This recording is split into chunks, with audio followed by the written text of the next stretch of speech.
একে একে নিবেছে দেউটি। 2006 অনিল বিশ্বাস, 2009 সুভাষ চক্রবর্তী, 2020 শ্যামল চক্রবর্তী আর 2024 বুদ্ধদেব ভট্টাচার্য। মুজফফর আহমেদ ভবনের ফার্স্ট ফ্লোরের সেক্রেটারিয়েট রুম। দরজা দিয়ে ঢুকেই সোজা দুটো চেয়ার পরেই বুদ্ধদেব ভট্টাচার্য বসতেন বিমান বসুর ঠিক পাশে ডান দিকের চেয়ারে। ইউ শেপের টেবিলের যে চেয়ারে তিনি বসতেন সেই ডেস্কে আজও লেখা আছে তাঁর নাম। চিরকুটের সাইজের সাদা কাগজের অনেকটাই অস্পষ্ট, তবে এখনো রয়েছে নামের এপিটাফ। সমাধি পুরনো হলে যেমন শ্যাওলা পড়ে, ঠিক তেমনি বুদ্ধদেব ভট্টাচার্যের পর এখানে বসতেন সূর্যকান্ত মিশ্র, নাম রয়েছে তাঁরও। আলিমুদ্দিনের সঙ্গে বুদ্ধদেব ভট্টাচার্যের সম্পর্কের শুরু 60-এর দশকের শেষ থেকেই।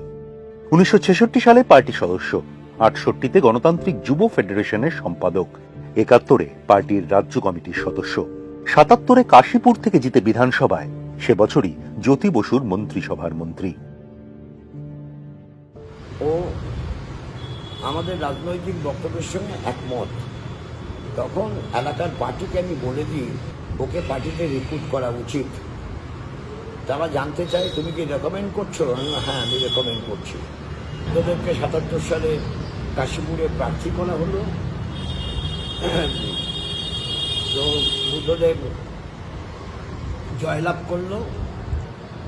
জয়লাভ করার পর জ্যোতি বসুর মন্ত্রিসভাতে তাকে তথ্য ও সংস্কৃতি দপ্তরের মন্ত্রী করা হয়।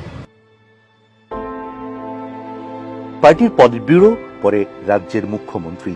ক্ষমতার শীর্ষে থেকেও তিনি ছিলেন নির্মোহ। কমিউনিস্ট নেতাকে স্পর্শ করতে পারেনি বিলাসিতার বাসনা।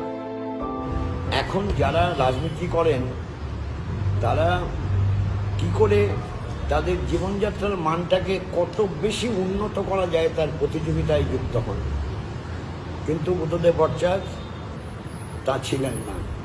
আড়ম্বরপূর্ণ বা বিলাসিতা বুদ্ধদেব ভট্টাচার্যের কুষ্টিতে লেখা ছিল না। 59 পাম এভিনিউয়ের সঙ্গে সব সম্পর্ক ছিন্ন করেছেন 8ই অগস্ট বৃহস্পতিবার। নিষ্প্রাণ বুদ্ধদেবের রাত কেটেছে পিস ওয়ার্ল্ডের হিমশীতল ফ্রিজারে। শুক্রবার শেষ যাত্রায় বিধানসভা হয়ে রাজ্যের শেষ কমিউনিস্ট মুখ্যমন্ত্রীকে নিয়ে আসা হয় 31 নম্বর আলিমুদ্দিন স্ট্রিটে। কোভিড কালের পর এই শেষবার।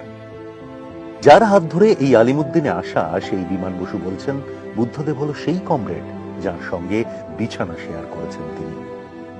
আমরা দুজনে একসঙ্গে আত্মভবনে থেকেছি।